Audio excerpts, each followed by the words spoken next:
ನಮಸ್ಕಾರ ಸ್ನೇಹಿತರೆ, ಹೇಗಿದ್ದೀರಿ? I hope everything is going well. ತಮ್ಮ ನಿರೀಕ್ಷೆಯಂತ, ಎಲ್ಲರ ನಿರೀಕ್ಷೆಯಂತ ಇನ್ನೇನು ಕೆಲವೇ ದಿನಗಳಲ್ಲೇ HSTR ನೋಟಿಫಿಕೇಶನ್ ಬರಲಿದೆ. ಅದಕ್ಕೆ ಪೂರಕವಾಗಿ ನಾವುಗಳೆಲ್ಲ ನಮ್ಮ ಸಾಧನಾ ಟೀಮಿಂದ ಬಹಳಷ್ಟನ್ನು ಪ್ಲಾನ್ ಮಾಡಿದ್ವಿ. ತುಂಬಾ ಸರ್ಪ್ರೈಸಸ್ ನಿಮಗೋಸ್ಕರ ಕಾಯ್ತಾ ಇದೆ ಅಂತ ಹೇಳ್ತಾ ಹೆಚ್ಚಿಗೆ ಸಮಯವನ್ನ ಕಳೆಯದೆ ನೇರವಾಗಿ ಸಬ್ಜೆಕ್ಟಿಗೆ ಬರ್ತೇನೆ. ನಾನು ಈಗಾಗಲೇ mental ability question paper solutions ಅನ್ನ ಸ್ಟಾರ್ಟ್ ಮಾಡ್ಕೊಂಡಿದೀವಿ. ನಾವುಗಳೆಲ್ಲ ಸಾಕಷ್ಟು ಜನ ವಿಡಿಯೋಸ್ ಅನ್ನ ನೋಡಿದಿರಿ, ಪ್ರೋತ್ಸಾಹ ಕೊಡ್ತಾ ಇದ್ರಿ, ಕಾಮೆಂಟ್ ಮಾಡಿದಿರಿ. ಥ್ಯಾಂಕ್ ಯು ಸೋ ಮಚ್ ಅಂತ ಹೇಳ್ತಾ ಇವತ್ತಿನ ಚರ್ಚೆಯ ಮತ್ತೊಂದು ವಿಷಯ ಕಂಪ್ಯೂಟರ್ ವಿಭಾಗಕ್ಕೆ ಸಂಬಂಧಪಟ್ಟಂತೆ ಪ್ರತಿ ಪ್ರಶ್ನೆ ಪತ್ರಿಕೆಯಲ್ಲೂ ಕೇಳಲಾಗ್ತಾ ಇರುವಂತಹ ಸಂಶೋಧಕರ ಕುರಿತಾಗಿರುವಂತಹ ಪ್ರಶ್ನೆಗಳು. Computer inventors and inventions. ಕನಿಷ್ಠ ಪಕ್ಷ ಪ್ರತಿ ಸಲ ಒಂದು ಪ್ರಶ್ನೆಯನ್ನಾದ್ರೂ ಕೇಳ್ತಾ ಬಂದಿರೋದನ್ನ ನಾವು ನೋಡ್ತಾ ಇದ್ದೀವಿ. With reference to computer literacy is concern. Computer ಸಾಕ್ಷರತೆಗೆ ಸಂಬಂಧಪಟ್ಟಂತ ಕನಿಷ್ಠ ಪಕ್ಷ ಒಂದು ಪ್ರಶ್ನೆಯನ್ನಾದ್ರೂ ಕೇಳ್ತಾ ಬಂದಿರೋದನ್ನ ನಾವು ಗಮನಿಸ್ತಾ ಇದ್ದೇವೆ. ಪ್ರಸ್ತುತ ಚರ್ಚೆ ಕಂಪ್ಯೂಟರ್ ಸಂಶೋಧನೆಗಳು ಮತ್ತು ಸಂಶೋಧಕರ ಕುರಿತಾದ ಚರ್ಚೆಯ ಮೊದಲ ಭಾಗ ಎಲ್ಲ ಸ್ಪರ್ಧಾತ್ಮಕ ಪರೀಕ್ಷೆಗಳಿಗೆ ಪೂರಕವಾಗಿ ಅಂತ ಹೇಳ್ತಾ ಐ ಹೋಪ್ ಕಂಪ್ಯೂಟರ್ ಬಗ್ಗೆ ಓದಿರುವಂತ ಪ್ರತಿಯೊಬ್ಬ ವ್ಯಕ್ತಿಗೆ ಗೊತ್ತಿರದ ಈ ಹೆಸರು ಇರೋದಕ್ಕೆ ಸಾಧ್ಯವೇ ಇಲ್ಲ ಅಂತ ಹೇಳ್ತೇನೆ ನಾನು. Charles Babbage, called as the father of computer. ಕಂಪ್ಯೂಟರ್ನ ಪಿತಾಮಹ, ಕಂಪ್ಯೂಟರ್ನ ಜನಕ ಅಂತ ಹೇಳಿ ಚಿರಪರಿಚಿತರು ಇವರೆಲ್ಲ. ಅನಾಲಿಟಿಕಲ್ ಮತ್ತು ಡಿಫರೆನ್ಷಿಯಲ್ ಇಂಜಿನ್ ಅನ್ನ ಕಂಡುಹಿಡಿದು ವಿಶ್ಲೇಷಣಾತ್ಮಕ ಮತ್ತು ವಿಭೇದನಾತ್ಮಕ ಯಂತ್ರಗಳನ್ನು ಕಂಡುಹಿಡಿದ 3 ಭಾಗಗಳನ್ನ ಒಳಗೊಂಡಂತ ಒಂದು ವಿಶೇಷ ಯಂತ್ರವನ್ನ ಸಿದ್ಧಪಡಿಸ್ತಾರ. Input, process, output. ಕಾಲಾಂತರದಲ್ಲೇ ಅದೇ ವಿನ್ಯಾಸವನ್ನ ಕಂಪ್ಯೂಟರ್ಗಳು ಕೂಡ ಹೊಂದಿರೋದ್ರಿಂದ ಇವರನ್ನ ಕಂಪ್ಯೂಟರ್ನ ಜನಕ ಅಂತ ಹೇಳಿ ಕರೆಯಲಾಗ್ತದೆ. ದ ನೆಕ್ಸ್ಟ್ ಒನ್ ಇಸ್, ತಮ್ಮೆಲ್ಲರಿಗೂ ತಿಳಿದಿರುವಂತ ಚಾರ್ಲ್ಸ್ ಬ್ಯಾಬೇಜ್ ಅವರ ಹೆಸರಿನ ಜೊತೆಗೆ ಪ್ರಸಿದ್ಧಿಯನ್ನು ಪಡ್ಕೊಂಡಂತ ಮತ್ತೊಂದು ಹೆಸರು ಅಲಾನ್ ಟ್ಯೂರಿಂಗ್. ಟ್ಯೂರಿಂಗ್ ಮಷೀನ್ಸ್ ಅಂತಾನೆ ಇದು ಸ್ನೇಹಿತರ. ಇವರನ್ನ ಆಧುನಿಕ ಗಣಕಯಂತ್ರದ ಪಿತಾಮಹ ಅಂತ ಕರೆಯಲಾಗ್ತದೆ. The father of modern computer. Don't get confused with the father of computer and the father of modern computer.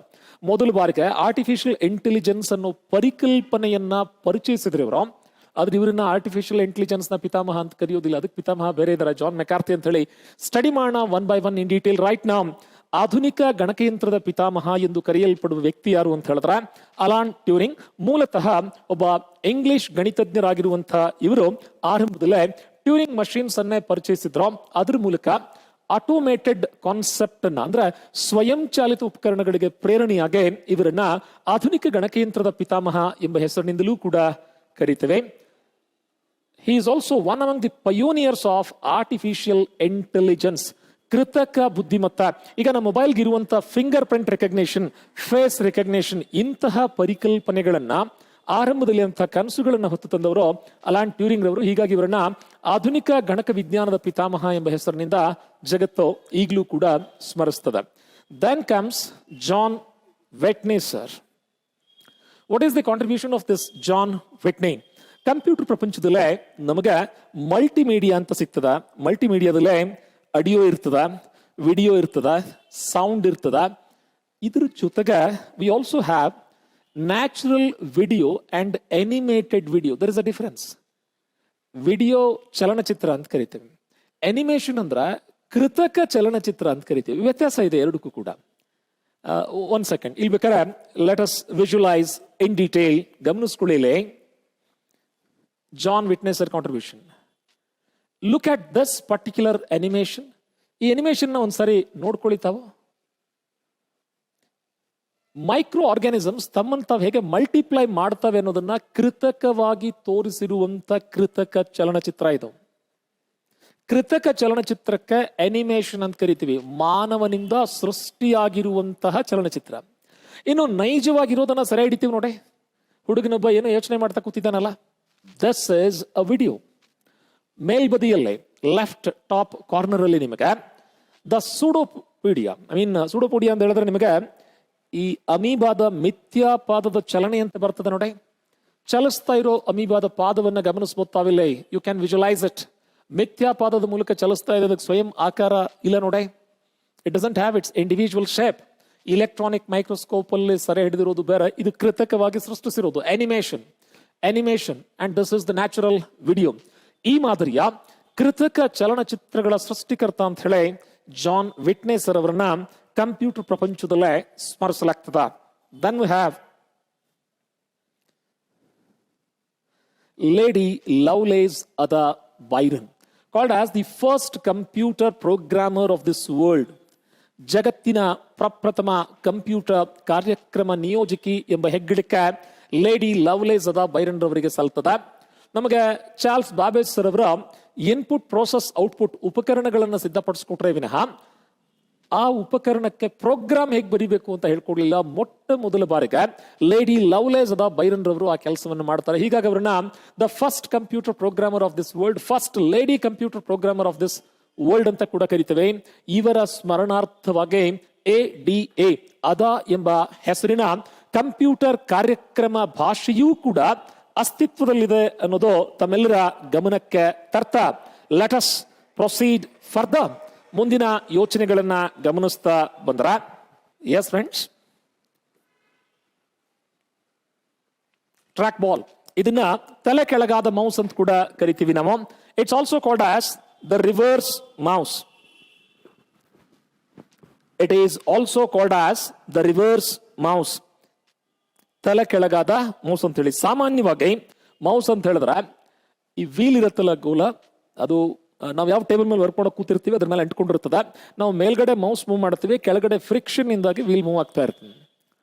Suppose ಒಂದ್ ವೇಳೆ ಅದು ರಿವರ್ಸ್ ಆಗಿ ಬಂದ್ಬಿಟ್ರೆ ನಾವು ಅದನ್ನ ಟ್ರ್ಯಾಕ್ ಬಾಲ್ ಅಂತ ಕರಿತೀವಿ. ವೇರಿಯಸ್ ಟೈಪ್ಸ್ ಆಫ್ ಮೌಸ್ ಗಳಲ್ಲೇ ಟಚ್ ಪ್ಯಾಡ್ ಅಂತ ಬರ್ತದೆ, ಲ್ಯಾಪ್ಟಾಪಿಗೆ ಬರುತ್ತೆ ನೋಡಿ, ಟ್ರ್ಯಾಕ್ ಬಾಲ್ ಅಂತ ಕರಿತೀವಿ.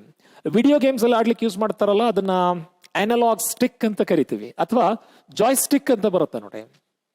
ಈಗ ನೀವು ಶಾಪಿಂಗ್ ಮಾಲ್ಗಳಿಗೆಲ್ಲ ಹೋದ್ರು ಅಂತ ಹೇಳಿದ್ರೆ ಸ್ನೂಕರ್ ಪೋಲ್ ಇರುತ್ತೆ, ಮಕ್ಕಳಿಗೆ ಆಟಿಕೆ ಸಾಮಾನು ಎಲ್ಲ ಇರ್ತವೆ, ಅಲ್ಲಿ ಎಲೆಕ್ಟ್ರಾನಿಕ್ ಟಾಯ್ಸ್ ಇರ್ತದೆ, ಬೈಕ್ ರೇಸಿಂಗ್ ಎಲ್ಲ ಬರ್ತದೆ, ಎಕ್ಸೆಲ್ ಎಲ್ಲ ಕೊಟ್ಟಿರ್ತಾರೆ ನೋಡಿ. It's also a type of mouse. Mouse is basically a pointing and the drawing device ಅಂತ ಹೇಳಿ ಕರಿತೀವಿ ನಾವು. So professor Ralph Benjamin is the person who created this track ball. Track ball ಅನ್ನು ಆವಿಷ್ಕರಿಸಿರುವಂತಹ ವ್ಯಕ್ತಿಯ ಹೆಸರು professor Ralph Benjamin. Similarly, we also have punched card. Punched card, ರಂಧ್ರಿತ ರಟ್ಟುಗಳು ಅಂತ ಅರ್ಥ. ಈ ರಂಧ್ರಿತ ರಟ್ಟುಗಳ ಆವಿಷ್ಕಾರಕ ಹರ್ಮನ್ ಹಾಲ್ರಿತ್ ಎಂಬಂತಹ ಸೆನ್ಸಸ್ ಅಧಿಕಾರಿ, ಅಮೆರಿಕದಲ್ಲೇ ಒಬ್ಬ ಗಣತಿ ಅಧಿಕಾರಿಯಾಗಿದ್ದುಕೊಂಡು ಇವರು ರಂಧ್ರಿತ ರಟ್ಟುಗಳ ವಿಶ್ಲೇಷಣಾತ್ಮಕ ಯಂತ್ರವನ್ನ ಸಿದ್ಧಪಡಿಸಿದ್ರ. ಮೊದಲಿನ ಬಸ್ ಕಂಡಕ್ಟರ್ ಚೀಟಿಗಳಿಗೆ, ಟಿಕೆಟ್ಸ್ಗೆ ಪಂಚ್ ಮಾಡ್ತಾ ಇದ್ರು ನೋಡಿ. ಅಂದ್ರೆ ಆ ವ್ಯಕ್ತಿ ಎಲ್ಲಿಂದ ಯಾವ ಸ್ಟೇಜ್ ಇಂದ ಹತ್ತಿದ್ರು, ಯಾವ ಸ್ಟೇಜಿಗೆ ಇಳ್ಕೊಂಡ್ರು ಅನ್ನೋದು ಆ ಡಿಪಾರ್ಟ್ಮೆಂಟ್ ಅವ್ರಿಗೆ ಮಾತ್ರ ಗೊತ್ತಾಗ್ತಾ ಇತ್ತು. ಇಬ್ಬರು ವ್ಯಕ್ತಿಗಳ ಹತ್ರ ಇಬ್ಬರ ಹತ್ರ 10 ರೂಪಾಯಿ ಟಿಕೆಟ್ ಇದ್ರೆ ಆ ವ್ಯಕ್ತಿ ಎಲ್ಲಿ ಹತ್ತಿದ್ದಾರೆ, ಎಲ್ಲಿ ಇಳಿಬೇಕು, ಈ ವ್ಯಕ್ತಿ ಎಲ್ಲಿ ಹತ್ತಿದ್ದಾರೆ, ಎಲ್ಲಿ ಇಳಿಬೇಕು ಅನ್ನೋ ಟೆಕ್ನಿಕಲ್ ಸ್ಪೆಸಿಫಿಕೇಶನ್ ಪಂಚ್ಡ್ ಕಾರ್ಡ್ಗಳ ಮೂಲಕ ಓದೋದಕ್ಕೆ ಸಾಧ್ಯ ಆಗ್ತಾ ಇತ್ತು. ಆ ಪರಿಕಲ್ಪನೆಯನ್ನು ಕೊಟ್ಟವರು ಹರ್ಮನ್ ಹಾಲ್ರಿತ್ ಮತ್ತು Simon Korsakov. Then we have Christopher Sholes. ಎಲ್ಲ ವಿದ್ಯುನ್ಮಾನ ಉಪಕರಣಗಳಲ್ಲೇ ಕೀಬೋರ್ಡ್ ಅನ್ನ ಏನ್ ಪ್ರಸ್ತುತ ಬಳಸ್ತಾ ಇದೀವಲ್ಲ, ಈ ಕೀಬೋರ್ಡ್ಗಳ ನಮಗೆ ಪ್ರತಿ ಸಲವೂ ಕೂಡ QWERTY ಕ್ವರ್ಟಿ ಕೀಪ್ಯಾಡ್ ಅಂತ ಬಳಸ್ತಾ ಇದೀವಿ ನೋಡಿ. ಅಂದ್ರ ನಾವು ಬಳಸುವಂತಹ ಕೀಬೋರ್ಡ್ ನ ಮೊದಲ ಸಾಲಿದೆ ನೋಡಿ ಇಲ್ಲಿ. The first line begins as QWERTY. QWERTY ಮೊದಲ ಸಾಲು ಕ್ವರ್ಟಿ ಕೀಪ್ಯಾಡ್ ಅಂತ ಹೇಳಿ ಕರಿತೀವಿ. ಇದರ ಆವಿಷ್ಕಾರಕ ಕ್ರಿಸ್ಟೋಫರ್ ಶೈಲ್ಸ್ ರವರು. ಇವರು ಈ ಕೀಬೋರ್ಡ್ ಲೇಔಟ್ ಅನ್ನ ಕೊಡುವ ಮೊದಲು ಏನಾಗಿತ್ತು, ಇತಿಹಾಸವನ್ನ ತೆಗೆದು ನೋಡಿದಾಗ ಕಂಪ್ಯೂಟರ್ಗೆ ತನ್ನ ಸ್ವಂತದ್ದಾಗಿರುವಂತಹ ಕೀಬೋರ್ಡ್ ಲೇಔಟ್ ಇಲ್ಲ. ಅದಕ್ಕೆ ಪರ್ಯಾಯವಾಗಿ, ಆಲ್ಟರ್ನೇಟಿವ್ ಆಗಿ we have a keyboard from the type writing machine. ನಮಗೆ ಟೈಪ್ ರೈಟಿಂಗ್ ಮಷೀನ್ ನ ಕೀಬೋರ್ಡ್ ಲೇಔಟ್ ಅನ್ನ ಬಳಸಲಾಗಿತ್ತ. ಅದಕ್ಕೆ ತಕ್ಕಂತ ಆಗಸ್ಟ್ ಡೋರಕ್ ಎಂಬ ತಂತ್ರಜ್ಞರು ಕೀಬೋರ್ಡ್ ಅನ್ನ ವಿನ್ಯಾಸಗೊಳಿಸಿದ್ರು. He has designed a keyboard layout. ಬಲಗೈ ಬಳಕೆದಾರ, ಎಡಗೈ ಬಳಕೆದಾರ ಅಂತೇಳಿ 2 ಪ್ರತ್ಯೇಕವಾಗಿರೋ ಕೀಲಿಮಣೆ ವಿನ್ಯಾಸಗಳನ್ನ ಕೊಟ್ಟಿದ್ರು ಅವರು. ಸ್ವರಗಳೆಲ್ಲ ಒಂದು ಬದಿಗೆ, ವ್ಯಂಜನಗಳೆಲ್ಲ ಒಂದು ಬದಿಗೆ, ಪದೇ ಪದೇ ಬಳಸಲ್ಪಡುವ ಅಕ್ಷರಗಳೆಲ್ಲ ಒಂದು ಬದಿಗೆ, ತುಂಬಾ ರೇರ್ ಆಗಿ ಯೂಸ್ ಮಾಡುವಂತಹ ಅಕ್ಷರಗಳೆಲ್ಲ ಒಂದು ಬದಿಗೆ ಅಂತ ಒಂದು ಡಿಸೈನ್ ಅನ್ನು ಕೊಟ್ಟಿದ್ರು. ಅದರ ಸುಧಾರಿತ ರೂಪವನ್ನ ಕ್ರಿಸ್ಟೋಫರ್ ಶೇಲ್ಸ್ ರವರು ತೆಗೆದುಕೊಂಡು ಬಂದ. QWERTY ಅಂತ ಮೊದಲ ಸಾಲನ್ನು ಜೋಡಿಸಿದ ನಂತರದಲ್ಲೇ ಆ ಕೀಪ್ಯಾಡ್ಗೆ ನಾವು ಕ್ವರ್ಟಿ ಕೀಬೋರ್ಡ್ ಅನ್ನುವಂಥ ಹೆಸರಿನಿಂದ ಜಗತ್ತಿನಲ್ಲೇ ತುಂಬಾ ಚಿರಪರಿಚಿತವಾಗಿ ಪ್ರಸ್ತುತ ಬಹಳಷ್ಟು ವಿದ್ಯುನ್ಮಾನ ಉಪಕರಣಗಳಲ್ಲಿ, ಈವನ್ ನಮ್ಮ ಮೊಬೈಲ್ ಸ್ಕ್ರೀನ್ ಅಲ್ಲೂ ಕೂಡ ಬಂದಾಗ ವಿ ವಿಜುವಲೈಸ್ ದಿ ಕ್ವರ್ಟಿ ಕೀಪ್ಯಾಡ್. ಅದ್ರ ಜೊತೆಗೆ ಮಧ್ಯಕ್ಕೆ ಬಂದಿರುವಂತಹ ಮೊಬೈಲ್ಗಳಲ್ಲೇ T9 ಕೀಪ್ಯಾಡ್ ಅಂತ ಬಂತು. ಟಿ ಅಂದ್ರೆ ಟೆಕ್ಸ್ಟ್ ಅಂತ, 9 ಅಂದ್ರೆ 9 ಕೀಸ್ ಅಂತ. ಟೆಕ್ಸ್ಟ್ ಆನ್ 9 ಕೀಸ್, ಏನಿಂದ ಝಡ್ ವರೆಗಿರುವಂತ 26 ಅಕ್ಷರಗಳನ್ನ 1ರಿಂದ 9ರವರೆಗಿರುವಂತ ಕೇವಲ 9 ಬಟನ್ಸ್ ಅನ್ನ ಬಳಸಿ ABC, DEF, GHI, JKL, MNO, PQRS 4 ಅಕ್ಷರ, TUV 3 ಅಕ್ಷರ, WXYZ 4 ಅಕ್ಷರ, ಅಂದ್ರೆ 2, 3, 4, 5, 6, 7, 8, 9 ಕೇವಲ ಈ 8 ಕೀಲಿಗಳಲ್ಲಿನ ಏನಿಂದ ಝಡ್ ವರೆಗಿರುವಂತ 26 ಅಕ್ಷರಗಳನ್ನ ಟೈಪ್ ಮಾಡುವಂತಹ ಒಂದು ತಂತ್ರಜ್ಞಾನವನ್ನ ಸಿದ್ಧಪಡಿಸಲಾಗಿತ್ತು. ಈ ತಂತ್ರಜ್ಞಾನವನ್ನ ಆರಂಭದಲ್ಲೇ ಟೆಸಿಕ್ ಕಮ್ಯುನಿಕೇಶನ್ಸ್ ಅವರು ಪರಿಚಯಿಸಿದ್ರೆ, now the rights are with Nuance communication ಎನ್ನುವರು ಬಳಿ ಟೆಕ್ಸ್ಟ್ ಆನ್ 9 ಕೀಸ್ ಎಂಬ ಕೀಪ್ಯಾಡ್ ನ ಹಕ್ಕುಗಳ ಸದ್ಯಕ್ಕಿದಾವೆ. Then we have another person, Douglas C. Engelbart ಎಂಬಂತಹ ವ್ಯಕ್ತಿ. ಇನ್ನು ಅವಾಗ ಮೈಕ್ರೋಸಾಫ್ಟ್ ನಂತ ಕಾರ್ಯಾಚರಣೆ ವ್ಯವಸ್ಥೆಗಳು ಹುಟ್ಟುವ ಮೊದಲೇ ಅಂದ್ರೆ ಗ್ರಾಫಿಕಲ್ ಯೂಸರ್ ಇಂಟರ್ಫೇಸ್, ಆಕೃತಿ ಬಳಕೆದಾರ ಮಧ್ಯವರ್ತಿ, ಗೈ ಕಾರ್ಯಾಚರಣೆ ವ್ಯವಸ್ಥೆಗಳು, ಆಕೃತಿ ಇರುವಂತ, ಚಿತ್ರಗಳು ಇರುವಂತ, ಫೋಟೋ ಇರುವಂತ, ವಿಡಿಯೋ ಇರುವಂತ ಮಲ್ಟಿಮೀಡಿಯಾ ತಂತ್ರಜ್ಞಾನ ಬರುವ ಮೊದಲು ಹಳೆ ಪದ್ಧತಿಯಲ್ಲೇ ಡಾಸ್ ನಂತಹ ಕಾರ್ಯಾಚರಣೆ ವ್ಯವಸ್ಥೆಗಳಿದ್ವು, ಯುನಿಕ್ಸ್ ನಂತಹ ಕಾರ್ಯಾಚರಣೆ ವ್ಯವಸ್ಥೆಗಳಿದ್ವು. ನಾವು ಅವುಗಳನ್ನ ಟೈ ಕಾರ್ಯಾಚರಣೆ ವ್ಯವಸ್ಥೆಗಳು, ಟೈ ಆಪರೇಟಿಂಗ್ ಸಿಸ್ಟಮ್ ಅಂತ ಕರಿತೀವಿ.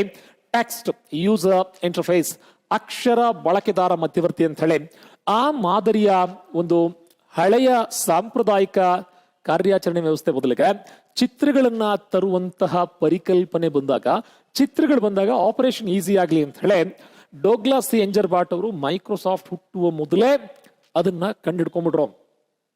ಕಂಡಿಡ್ದಾದ್ಮೇಲೆ ಅವ್ರು ಅದನ್ನ ಮರೆತು ಬಿಟ್ರು, ಯಾಕಂದ್ರೆ ಜಾಸ್ತಿ ಬಳಕೆ ಆಗ್ಲೇ ಇಲ್ಲ. ಕಾಲಾಂತರದಲ್ಲಿ ವಿಂಡೋಸ್ ಯಾವಾಗ ಶುರುವಾಯ್ತೋ ನಿಧಾನವಾಗಿ ಅದರ ಪಾಪ್ಯುಲಾರಿಟಿ ಶುರುವಾಯ್ತು. ಅಷ್ಟೊತ್ತಿಗೆ ಅವ್ರು ಮರೆತು ಬಿಟ್ಟಿದ್ರು ಅದನ್ನ. ಇತ್ತೀಚೆಗೆ 2013ರಿಂದ ಈಸ್ ನೋ ಮೋರ್ ಅವರ ಸ್ಮರಣಾರ್ಥವಾಗಿ 16 ವರ್ಷಗಳವರೆಗೆ, ಬಹಳಷ್ಟು ವರ್ಷಗಳವರೆಗೆ ಅದರ ಕುರಿತಾಗಿ ಪ್ರಶ್ನೆನ ಕೇಳಿದ್ರು. ಮೌಸ್ ನ ಆವಿಷ್ಕಾರಕ ಯಾರು ಅಂತ ಡೋಗ್ಲಾಸ್ ಸಿ ಎಂಜರ್ಬಾಟ್. ಬಹುಶಃ ಈ ಚಿತ್ರವನ್ನ ನೋಡಿದ ತಕ್ಷಣದಲ್ಲೇ ಮೌಸ್ಗೆ ಮೌಸ್ ಅಂತಾನೆ ಯಾಕೆ ಹೆಸರು ಬಂದಿದೆ ಅನ್ನೋದನ್ನ ಹೆಚ್ಚಿಗೆ ಬಿಡಿಸಿ ಹೇಳಬೇಕಾಗಿಲ್ಲ ಅನ್ಕೊಳ್ತಾನೆ. ಇಲಿಗೆ ಬಾಲ ಇರ್ತದೆ, ಮೌಸ್ಗೂ ಕೂಡ ವಾಯರ್ ಅನ್ನೋ ಬಾಲ ಇರ್ತದೆ. ಚಿಕ್ಕದಾಗಿರ್ತದೆ, ಕೈಯಲ್ಲಿ ಹಿಡ್ಕೊಳ್ಬಹುದು, ಚಿಕ್ಕದಾಗಿರ್ತದೆ, ಕೈಯಲ್ಲೇ ಹಿಡ್ಕೊಳ್ಬಹುದು. ನಿಜವಾದ ಇಲಿ ಓಡೋಗ್ತದ, ಆದ್ರೆ ಕಂಪ್ಯೂಟರ್ನ ಮೌಸ್ ಕೈಗೆ ಸಿಗ್ತದೆ. ಇದರ ಆವಿಷ್ಕಾರಕ ಡೋಗ್ಲಾಸ್ ಸಿ ಎಂಜರ್ಬಾಟ್ ರವರು ಅಂತ ತಿಳಿಸ್ತಾ, ಎಸ್, ಐಸಿಗಳ ಸೃಷ್ಟಿಕರ್ತ. ಇಲ್ಲೊಂದು ಸಣ್ಣ ಕನ್ಫ್ಯೂಷನ್ ಇದೆ, ಆ ಕಾರಣಕ್ಕಾಗಿ let us discuss in detail about ICs. ಐಸಿಯ ಸೃಷ್ಟಿಕರ್ತ ಯಾರು? ಐಸಿ ಅಂದ್ರೆ ಇಂಟಿಗ್ರೇಟೆಡ್ ಸರ್ಕಿಟ್ಸ್ ಅಥವಾ ಸಂಕೀರ್ಣ ವಿದ್ಯುನ್ಮಂಡಲ ಎಂದರ್ಥ. ಇದರ ಸೃಷ್ಟಿಕರ್ತ ಯಾರು ಅಂತ ಗಮನಿಸ್ಕೊಂಡ್ರೆ ನಮಗೆ ಐಸಿಗಳ ತಯಾರಿಕೆಯಲ್ಲೇ 2 ರೀತಿಯ ಸೆಮಿ ಕಂಡಕ್ಟರ್ನ ಬಳಸಲಾಗ್ತದ. ಒಂದು ಜರ್ಮೇನಿಯಂ, ಇನ್ನೊಂದು ಸಿಲಿಕಾನ್. ಪ್ರಸ್ತುತ ಪ್ರಸಿದ್ಧಿಯನ್ನು ಪಡ್ಕೊಂಡಿರೋದು ಸಿಲಿಕಾನ್. ಸಿಲಿಕಾನ್ ವ್ಯಾಲಿ ಅಂತ ಹೇಳಿ ನಮ್ಮ ರಾಜ್ಯದ ಬೆಂಗಳೂರು ನಗರವನ್ನ ಕರೆಯಲಾಗ್ತದೆ. ಅತ್ಯಂತ ತೆಳುವಾದ ಸಿಲಿಕಾನ್ ಹಾಳೆಯ ಮೇಲೆ ನೂರಾರು, ಸಾವಿರಾರು, ಲಕ್ಷಾಂತರ ಸರ್ಕಿಟ್ ಗಳನ್ನ ಮರ್ಜ್ ಮಾಡಿ ಎಂಬೆಡೆಡ್ ತಂತ್ರಜ್ಞಾನ ಅಂತ ಕರಿತೀವಿ. ಸೊ ಆರಂಭದಲ್ಲಿ 1958ರಲ್ಲಿ ಮೊದಲಿಗೆ ಬಂದಿದ್ದು ಜರ್ಮೇನಿಯಂ ಆಧಾರಿತವಾಗಿರುವಂತಹ ಐಸಿ. ಅದರ ಸೃಷ್ಟಿಕರ್ತ ಜಾಕ್ ಕೆಲ್ಬಿ ಅವರು. ಅದರ ಮಾರನೇ ವರ್ಷವೇ ರಾಬರ್ಟ್ ನಾಯ್ಸ್ ಎಂಬ ತಂತ್ರಜ್ಞ, the engineer, prepared IC from silicon. ಕೆಲವು ಪರೀಕ್ಷೆಗಳಲ್ಲೇ ಇವರ ಹೆಸರಿದೆ, ಕೆಲವು ಪರೀಕ್ಷೆಗಳಲ್ಲೇ ಜಾಕ್ ಕಿಲ್ಬಿ ಅವರ ಹೆಸರಿದೆ. ಅದು ಪ್ರಶ್ನೆ ಪತ್ರಿಕೆ ಮೇಲೆ ಆಧಾರಿತವಾಗಿರ್ತದೆ. ಒಂದು ವೇಳೆ 2 ಹೆಸರು ಕೊಟ್ರೆ, ಪ್ರಸ್ತುತ ಸಿಲಿಕಾನ್ ಆಧಾರಿತ ಐಸಿಗಳ ಬಳಕೆ ಹೆಚ್ಚಿರೋದ್ರಿಂದ ಕೆಲವು ಪರೀಕ್ಷೆಯವರು ರಾಬರ್ಟ್ ನಾಯ್ಸ್ ಅಂತ ಹೇಳಿ ವಾದ ಮಂಡಿಸ್ತಾರೆ. ಇನ್ನು ಕೆಲವರು ಇವ್ರು ಕಂಡುಹಿಡಿದಿರೋದು 59ರಲ್ಲಿ, ಅವ್ರು ಕಂಡುಹಿಡಿದಿರೋದು 58ರಲ್ಲಿ. ಹೀಗಾಗಿ ಕೆಲವು ಪರೀಕ್ಷೆಗಳಲ್ಲಿ ಜಾಕ್ ಕಿಲ್ಬೆ ಅನ್ನುವಂತ ವಾದವನ್ನು ಕೂಡ ಮಂಡಿಸಿದ್ದಾರೆ. ಇನ್ನು ಕೆಲವರು ಪ್ರಶ್ನೆ ಕೇಳಿ 2 ಆಯ್ಕೆಗಳನ್ನು ಕೊಟ್ಟು ತಪ್ಪಿಗೆ ಗ್ರೇಸ್ ಮಾರ್ಕ್ಸ್ ಗಳನ್ನ ಕೊಟ್ಟಿರೋದನ್ನು ಕೂಡ ಗಮನಿಸ್ತಾ ಇದೀವಿ ಅಂತ ಹೇಳ್ತಾ, ಐಸಿ ಏನಾಗ್ತದೆ ಇಲ್ಲಿ? ಅತ್ಯಂತ ತೆಳುವಾದ ಸಿಲಿಕಾನ್ ಹಾಳೆಯ ಮೇಲೆ ನೂರಾರು ಸರ್ಕಿಟ್ ಗಳನ್ನ ಮರ್ಜ್ ಮಾಡಲಾಗಿರ್ತದೆ. They have merged various what you say transistor ಗಳನ್ನ ಮರ್ಜ್ ಮಾಡಿ ಈ ಹಾದಿಯ ಮೂಲಕ ವಿದ್ಯುನ್ಮಾನ ಸಿಗ್ನಲ್ಗಳು ರವಾನೆ ಆಗ್ತದೆ. ಐಸಿ ಇರಲಿಲ್ಲ ಅಂತ ಇಟ್ಕೊಳ್ಳಿ, ನೂರಾರು ವೈರ್ ಗಳನ್ನ ಬಿಚ್ಚಿಡಬೇಕಾಗಿತ್ತು. ಶಾಕ್ ಸಂದರ್ಭ ವೈರ್ ಕಟ್ ಆಯ್ತು ಅಂತ ಹೇಳಿದ್ರೆ ತಾಂತ್ರಿಕ ದೋಷ ಉಂಟಾಗುವಂತಹ ಸಾಧ್ಯತೆಗಳನ್ನ ನಾವು ಗಮನಿಸ್ಕೊಳ್ತಾ ಇದ್ವಿ. ಬಟ್ ಐಸಿಗಳಿಂದಾಗಿ ಅದೆಲ್ಲವನ್ನ ತಪ್ಪಿಸೋದಕ್ಕೆ ಸಾಧ್ಯ ಆಗಿದೆ ಅನ್ನೋದನ್ನ ಹೇಳ್ತಾ ಐಸಿಗಳಿಗೆ ಮೋನೋಲಿಥಿಕ್ ಇಂಟಿಗ್ರೇಟೆಡ್ ಸರ್ಕಿಟ್ ಅಥವಾ ಚಿಪ್ ಅಂತ ಕೂಡ ಕರಿತೀವಿ ನಾವು ಕೂಡ. Then we have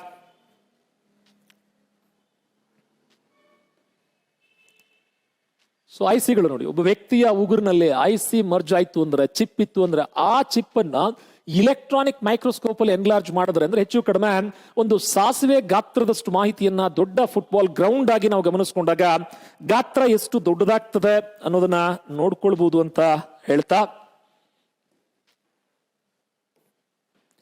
similar other inventions, ಇತರ ಕಂಪ್ಯೂಟರ್ ಸಂಶೋಧನೆಗಳು. ಸ್ಕ್ಯಾನರ್ ಕನ್ನಡದಲ್ಲೇ ಅವಲೋಕನ ಗ್ರಾಹಕ ಅಥವಾ ದೃಷ್ಟಿ ವಿಚ್ಛೇದಕ ಅಂತ ಕರಿತೀವಿ. ದೃಷ್ಟಿ ವಿಚ್ಛೇದಕ ಅಂತ ಹೇಳಿ ಕರಿತೀವಿ. ಅಂದ್ರೆ ಕಂಪ್ಯೂಟರ್ಗೆ ಚಿತ್ರ ರೂಪದ ಮಾಹಿತಿಯನ್ನ, ಆಕೃತಿಗಳ ರೂಪದ ಮಾಹಿತಿಯನ್ನ ಇನ್ಪುಟ್ ಆಗಿ ಕೊಡುವಂತ ಈ ಸಾಧನದ ಸೃಷ್ಟಿಕರ್ತ ರೇ ಕರ್ಸ್ವೆಲ್ ರವರು. He invented computer scanner. ಇದರಲ್ಲೂ ಇವತ್ತು ಸಾವಿರಾರು ಪ್ರಕಾರಗಳು, variety of types have been emerged in the scanners to right now in the present days, like hand held scanners, security scanners, shopping mall ಅಲ್ಲಿ ಇರುವಂತಹ ಮೆಟಲ್ ಡಿಟೆಕ್ಟರ್ಸ್, ಏರ್ ಫೋರ್ಸ್ ಅಲ್ಲೂ ಕೂಡ ಇರ್ತದೆ. We have various category of scanners like sheet feed, ಇಡಿಯಾದ ಹಾಳೆಯನ್ನ feed ಮಾಡುವಂತಹ, or else we have hand held scanner. Scan ಮಾಡಿದ ತಕ್ಷಣ ಡಾಟಾ ಎಂಟರ್ ಆಗತ್ತೆ ನೋಡಿ. ಸಾಮಾನ್ಯವಾಗಿ ನಾವು ಶಾಪಿಂಗ್ ಮಾಲ್ಗಳಲ್ಲಿ, ಪ್ರೊವಿಷನಲ್ ಸ್ಟೋರ್ಸ್ ಅಲ್ಲಿ ಅಥವಾ ಸೂಪರ್ ಮಾರ್ಕೆಟ್ಗಳಲ್ಲಿ ಗಮನಿಸ್ತೀವಿ ಇವುಗಳನ್ನ. We also have drum scanner, roll ಆಗ್ತದೆ. ಲೈಕ್ ವೈಸ್ ಪುಸ್ತಕಕ್ಕೆ ಪುಸ್ತಕವನ್ನೇ ಸ್ಕ್ಯಾನ್ ಮಾಡ್ತಾರೆ ನೋಡಿ. ಸೇ ಫಾರ್ ಎಕ್ಸಾಂಪಲ್, ಈಗ ಹೈಸ್ಕೂಲ್ ಟೀಚರ್ CET ಕಾಲ್ಫಾರ್ಮ್ ಆಗಿದೆ, ಪುಸ್ತಕಗಳ ಕೊರತೆ ಇದೆ ಅಥವಾ ಪ್ರಿಂಟಿಂಗ್ ಆ ತಂತ್ರಜ್ಞಾನ ಇಲ್ಲ ಅಥವಾ ಮೇನ್ ಫೈಲ್ ಇಲ್ಲ, ನಮಗೆ ಪುಸ್ತಕವನ್ನ ಸ್ಕ್ಯಾನ್ ಮಾಡಿ ಆಸ್ ಇಟ್ ಈಸ್ ಪ್ರಿಂಟ್ ಮಾಡಲಾಗ್ತದೆ. ಸಾಮಾನ್ಯವಾಗಿ ಕೃತಿ ಚೌರ್ಯದಲ್ಲಿ ಪುಸ್ತಕವನ್ನೇ ನಕಲ್ ಮಾಡುವಂಥವ್ರು ಈ ಬುಕ್ ಸ್ಕ್ಯಾನರ್ ಅನ್ನುವಂಥ ತಂತ್ರಜ್ಞಾನವನ್ನ ಬಳಕೆ ಮಾಡೋದನ್ನ ನೋಡ್ತೀವಿ ಅಂತಾರಾಷ್ಟ್ರೀಯ ಮಟ್ಟದಲ್ಲೇ. We also have the portable scanners. ಇಡಿಯಾದ ಪುಸ್ತಕನೇ ಸ್ಕ್ಯಾನ್ ಆಯ್ತು ನೋಡಿ, ಸುಲಭವಾಗಿ ಒಂದ್ ಸ್ಥಳದಿಂದ ಮತ್ತೊಂದು ಸ್ಥಳಕ್ಕೆ ಹೊತ್ಕೊಂಡು ಹೋಗ್ಬೋದಾದಂತಹ ಸ್ಕ್ಯಾನರ್ ಅಂತ ಹೇಳಿದ್ರೆ ತಪ್ಪಾಗ್ಲಾರ್ದವು. Like wise 3D scanners. ಈಗ ವ್ಯಕ್ತಿಗಳ ಮೇಣದ ಬೊಂಬೆ ಎಲ್ಲ ಸಿದ್ಧಪಡಿಸ್ತಾರೆ. ಫಾರ್ ಎಕ್ಸಾಂಪಲ್ ಅಪ್ಪು ಅವರು ಬೊಂಬೆ ಸಿದ್ಧಪಡಿಸ್ತಾರೆ, ಪುನೀತ್ ರಾಜ್ಕುಮಾರ್ ಅವ್ರದ್ದು. ಅಥವಾ ಪ್ರಭಾವಿ ವ್ಯಕ್ತಿಗಳದು like doctor APJ Abdul Kalam ರವರಂತೆ ಒಂದು ಕೃತಿಯನ್ನು, ಒಂದು ಮೇಣದ ಒಂದು ಮೂರ್ತಿಯನ್ನ ಸಿದ್ಧಪಡಿಸಬೇಕಾಗಿದೆ. 3D ಸ್ಕ್ಯಾನ್ ಮಾಡಲಾಗ್ತದೆ ಫಸ್ಟ್ ಅದನ್ನ, ಅದರಿಂದ ಅಚ್ಚು ಸಿದ್ಧಪಡಿಸ್ತಾರೆ. ಅದರಲ್ಲಿ ದ ಇಂಗ್ರೀಡಿಯೆಂಟ್ಸ್, ಆ ಅಚ್ಚಲೆ ನೀವು ಲೋಹನೋ ಅಥವಾ ಪಂಚಲೋಹನೋ, whatever the material with which you would like to prepare that statue, ಆ ಮಟೀರಿಯಲ್ ಅನ್ನು ಹಾಕಿ ಅದೇ ರೀತಿಯ ಒಂದು ವ್ಯಕ್ತಿಯ ಒಂದು ಮೂರ್ತಿಯನ್ನ ಸಿದ್ಧಪಡಿಸೋದನ್ನ ನಾವು 3D ಸ್ಕ್ಯಾನರ್ ನಿಂದ ಗಮನಿಸ್ಕೊಳ್ತೇವೆ. Likewise we also have biometric scanners. ವ್ಯಕ್ತಿಯ ಫಿಂಗರ್ ಪ್ರಿಂಟ್ ಅನ್ನ ನಕಲು ಮಾಡಲಿಕ್ಕೆ ಈ ಒಂದು ವಿಧಾನವನ್ನ ಬಳಸಲಾಗ್ತದೆ. ಆಧಾರ್ ಕಾರ್ಡ್ ರಿಜಿಸ್ಟ್ರೇಷನ್ ಅಲ್ಲಿ ಹೋಗಿರ್ತೀವಲ್ಲ, ದಟ್ಸ್ ಆಲ್ಸೋ ಸ್ಕ್ಯಾನರ್. ಅಲ್ಲಿ ನಮ್ಮ ಬೆರಳುಗಳನ್ನು ಇಡ್ತೀವಿ, ಸ್ಕ್ಯಾನ್ ಮಾಡ್ತದೆ, ಕಂಪ್ಯೂಟರ್ ಮೇಲೆ ತೋರಿಸ್ತದೆ ನೋಡಿ. That is finger print scanner ಅಂತ ಹೇಳಿ ಕರಿತೀವಿ. ದೆನ್ ವಿ ಹ್ಯಾವ್ ಕಂಪ್ಯೂಟರ್ ಸ್ಪೀಕರ್ಗಳ ಆವಿಷ್ಕಾರಕ ಯಾರು? ನೀವು ಬೇಕಾದ್ರೆ ನೋಡಿ, ಚಿಕ್ಕ ಹಾಲಲ್ಲೇ ನೀವು ಸ್ಪೀಕರ್ಸ್ ಏನ್ ಅರೇಂಜ್ ಮಾಡ್ತಿರಲ್ಲ, ಅದರ ಫಿನಿಶಿಂಗ್ ಅಷ್ಟು ಸಾಫ್ಟ್ ಇರಲ್ಲ. ಬಟ್ ನೀವು ಕಂಪ್ಯೂಟರ್ ಸ್ಪೀಕರ್ಸ್ ನ ಜೋಡಿಸ್ಬಿಟ್ಟು ನೋಡಿ, ಫಿನಿಶಿಂಗ್ ತುಂಬಾ ಸಾಫ್ಟ್ ಟಚ್ ಇರ್ತದೆ.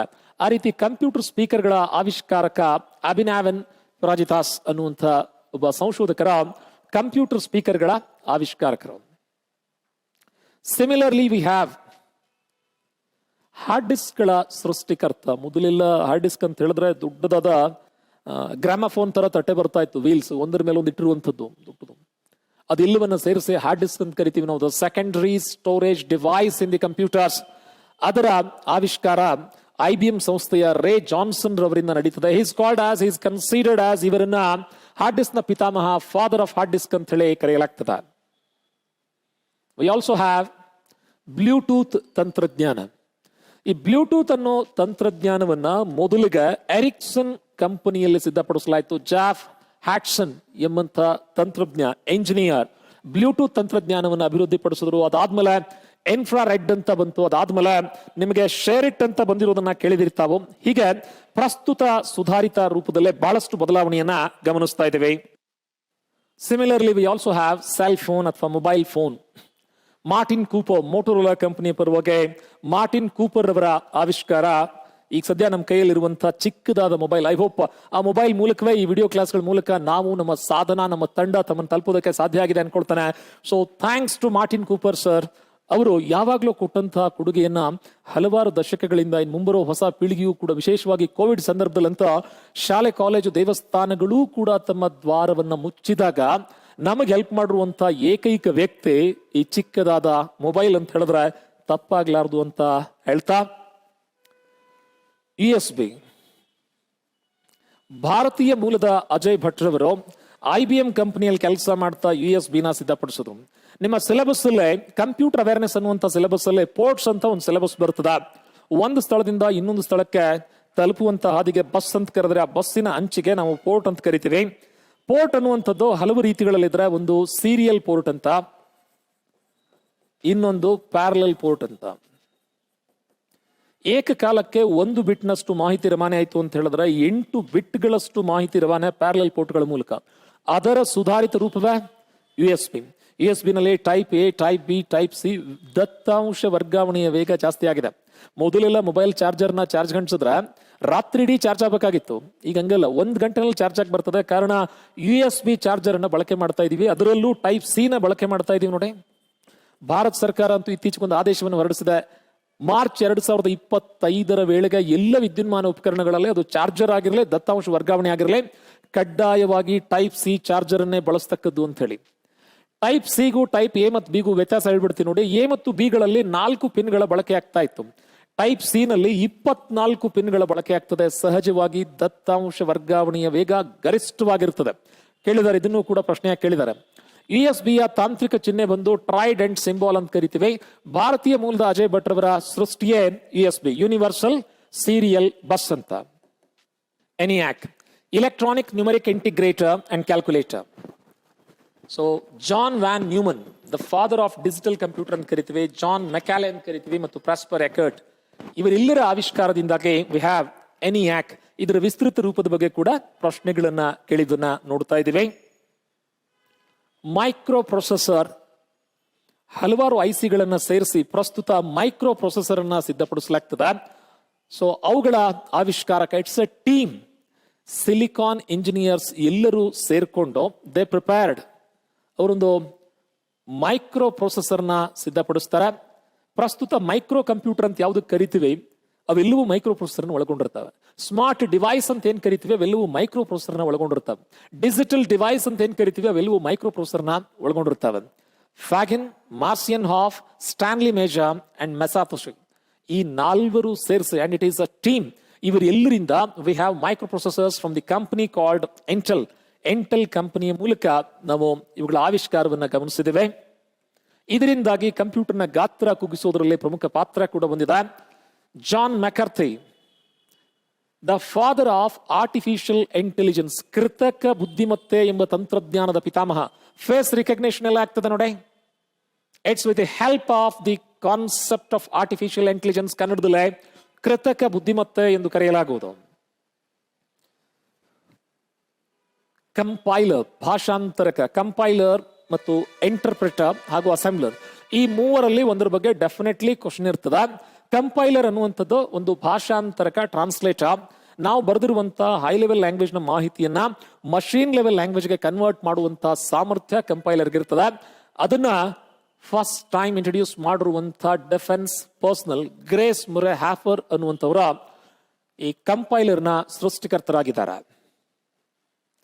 ವೆಲ್ ಫ್ರೆಂಡ್ಸ್, ಇನ್ನಷ್ಟು ಹೊಸ ವಿಷಯಗಳ ಜೊತೆಗೆ ಮತ್ತೆ ನಮ್ಮ ಸಾಧನಾ ಟೀಮ್ ತಮ್ಮೊಟ್ಟಿಗೆ ಬರ್ತದ. ಅತಿ ಶೀಘ್ರದಲ್ಲೇ HSTR ನೇಮಕಾತಿಗೆ ಕುರಿತಾದ ಬಹಳಷ್ಟು ಧಮಾಕ, ಹೊಸ ಆಫರ್, ಸರ್ಪ್ರೈಸಸ್ ಗಳನ್ನ ನಮ್ಮ ಟೀಮ್ ತಗೊಂಡ್ಬರ್ತದೆ ಅಂತ ತಿಳಿಸ್ತಾ, ಚೆನ್ನಾಗಿ ಓದಿ, ಗುಡ್ ಲಕ್.